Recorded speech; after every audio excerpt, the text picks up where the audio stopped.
Kita bersama anjing-anjing. Anjing-anjing. Beli perahu nak sampai. Bersama siapa? Bersama Intan. Tak rasa, tak aca. Alamak. It's a beautiful day to be with you. It's a beautiful day.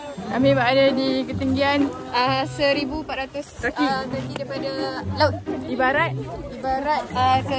ke menara KCC.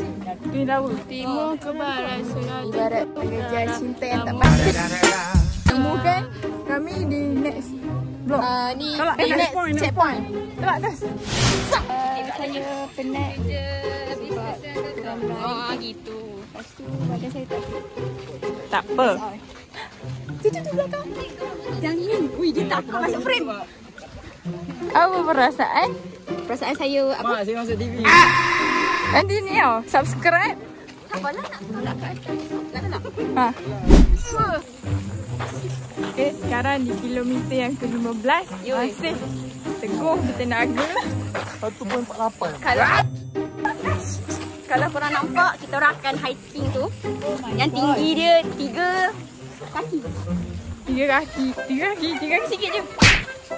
So, tunggu sampai kita orang sampai puncak.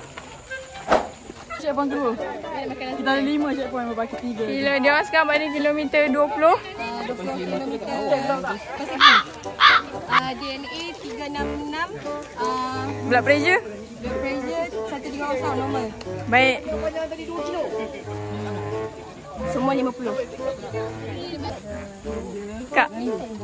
Dah kilometer yang ke berapa? Kejut. 400 meter baru berjalan. Aduh, tadi video kan 12 km. Dari checkpoint kedua tadi, di bawah jalan baru 400. Oh.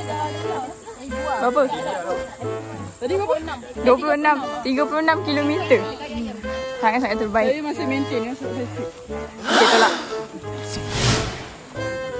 Sekarang kita sedang menjunam. Tak tahu. Menurun. Kita boleh tengok. Tipu-tipu. Kemis. Wih, apa benda ni? Tolak. It's a beautiful day to be. It's a beautiful day to be. One eternity later. Intan pula. Apa perasaan Intan? Happy. Okey, happy dah. Okey, apa perasaan Terengganu? Apa perasaan anda? Kita sekarang ni dekat Semenyih, bukan jalan.